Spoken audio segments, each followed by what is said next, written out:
का कोई बड़ा प्रोजेक्ट पानी निकासी के लिए तो टोपोग्राफी बदलती है, तो आप ध्यान नहीं दोगे तो आज हरियाणा के हजारों लाखों किसानों को इतनी क्षति हुई है।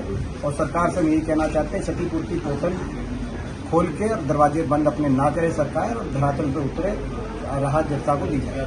मैं समझता हूँ कि इस बात पे आत्ममंथन होना चाहिए और खट्टर साहब को ये माफ़ी हुड्डा साहब से नहीं मांगनी चाहिए, ये खट्टर साहब को माफ़ी मांगनी चाहिए गढ़ी सांपला कलोई विधानसभा क्षेत्र के 2.5 लाख मतदाताओं से, जिन्होंने प्रदेश में सबसे ज्यादा मतों से जिताकर हुड्डा साहब को विधानसभा में भेजने का काम किया। 90 सीटों में सबसे ज्यादा मतों से जिताकर हरियाणा विधानसभा में भेजने का काम किया। तो क्या वो मतदाता, उन मतदाताओं ने जो जिम्मेदारी लगाई है विधायक के रूप में, क्या उससे कोई मायने नहीं? और उन्होंने कहा कि कांग्रेस बेरोजगार है। तो यानी कि खट्टर साहब, खास तौर पे खट्टर साहब कितने वर्षों तक ये विपक्ष में रहे थे हरियाणा में, तो क्या विपक्ष ही बेरोजगार है? क्या विपक्ष का कोई भूमिका ही नहीं प्रजातंत्र में? क्या हरियाणा विधानसभा में भाजपा के अलावा जो 42 विधायक चुन के आए, क्या वो बेरोजगार? क्या देश के लोकसभा में जो सारे विपक्ष के सांसद है, क्या वो भी बेरोजगार है?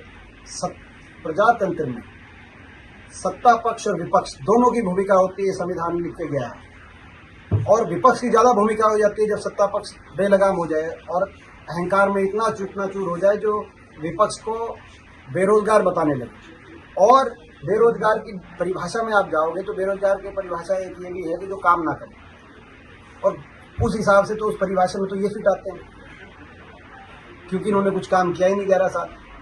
अभी खट्टर साहब का एक और बयान आया हुआ है कि गुड़गांव में ज्यादा बारिश जब हो जाए तो लोग मेट्रो का सहारा लें, यानी कि दूसरे शब्दों में कहा जाए तो गुड़गांव में बारिश हो जाए तो कांग्रेस की हुड्डा सरकार में बनी हुई मेट्रो में बैठे, क्योंकि इन्होंने तो मेट्रो भी नहीं बनाई 11 साल में।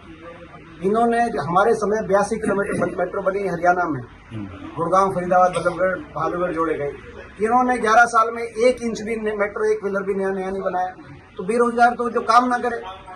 हम तो विपक्ष में भी जनता की आवाज उठा रहे हैं, सत्ता पक्ष में भी हमने काम किया। तो खट्टर साहब मंथन करें कि बेरोजगार कौन है। करते हुए नजर आ रहे हैं प्रधानमंत्री नरेंद्र मोदी जी की मां की टिप्पणी की है। पहली बात देखिए, इसमें स्पष्ट रूप से सबको पता, सारा देश जानता है कि जिसने भी ये बात की उसे कांग्रेस का लेना देना नहीं था। वो तो कहीं ना कहीं बीजेपी के नेताओं के साथ उसकी फोटो आ रही है। या तो पूरी तरह से पागल आदमी था या बीजेपी के से प्रायोजित था, इस बात की तो जांच हो।